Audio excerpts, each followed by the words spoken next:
Up in Georgia and always wanted to be a nurse, so I went to a nursing school in Chattanooga, Tennessee, and that was back in the early 40s.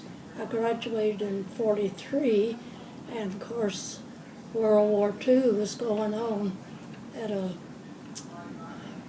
hearty pace at that time.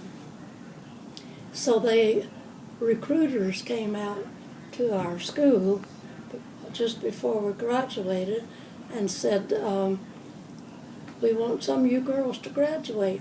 You're young and we need nurses badly, and if you don't volunteer, we might have to draft you. And that would be an insult to the nursing profession if we had to do this. So I guess we put more trust in what they said. But we were young, 22 years old, so many of us volunteered then. The Germans had a huge gun that was very deadly, and all of our boys feared it. It was bad, and it was called a 88, the German 88. And when it would go off and go over our tents, which we were thankful to go over, the roof, the top of our tents, it'd go, and you thought it was going to blow off. And every time it went off, I jumped. And I didn't want to jump. I didn't want the fellas to think I was scared. And, I haven't gotten over that yet. I hear a big noise, I just nearly jump out of my skin. I just can't control it. We caught up with the war. Like I say, I went over in 44, and we caught up with the war down by the Battle of the Bulge. That was the first patients that I took care of, the boys that had fought that, and that was the Germans' last big stand. They recruited everything. Many of the boys told us that they had grandpas and they had young boys, 14 years old, anybody they could get that could carry a gun and halfway aim it, they recruited them. But as you may remember some history, it was bad weather, had a lot of snow then. General George Patton was in charge of that, and he, remember, if you were a little older, you would remember the headlines, because he called in the chaplain because it was going to snow and the weather was so bad. That wasn't conducive to the best fighting. And so he called the chaplain and told him to pray for the weather to clear up. And of course, General Patton was very well known and a very soldiers. And when he gave an order, he expected it to be carried out.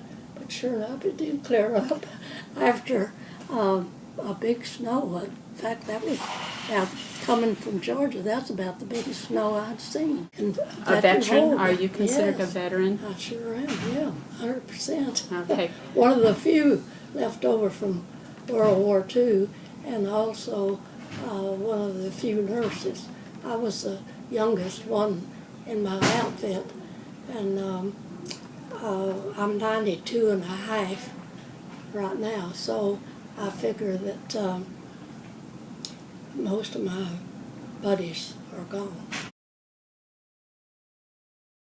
The word came through to the hospital that Germany had surrendered and the war was over. It was wonderful. You couldn't believe it, just couldn't believe it. And of course we were there for a time in the Army of Occupation, and we had orders to not have anything to do with any of the enemy unless it was official business. And of course the nurses didn't take care of the business, we just took care of the patients. So we didn't have anything to do with any of the enemy. We saw them and would be close, very close to them, could have talked to them if we could have spoken their language. But we were told it was several months later, that we would be the first troops to come back to the U.S., and that was because they called us seasoned troops.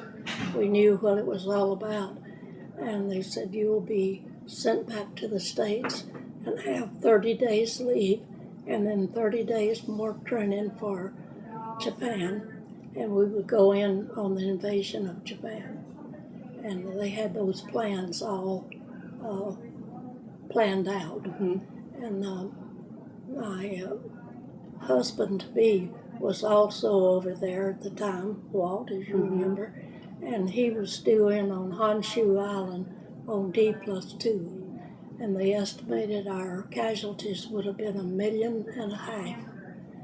So while we were on leave, the Japs surrendered, VJ Day. Okay.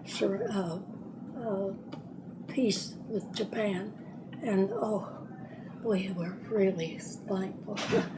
I don't think there were any of the nurses that wanted to go again. So you didn't have to go to Japan then? So we didn't, because the war was over.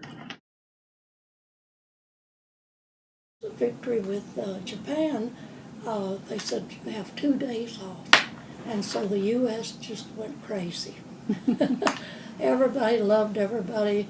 We were on our hands and knees thanking God that it was over, and thanking how fortunate we were that we were still alive, and couldn't help but think about the many, many that we'd taken care of that paid the supreme price. And you learned in a hurry that freedom is not free.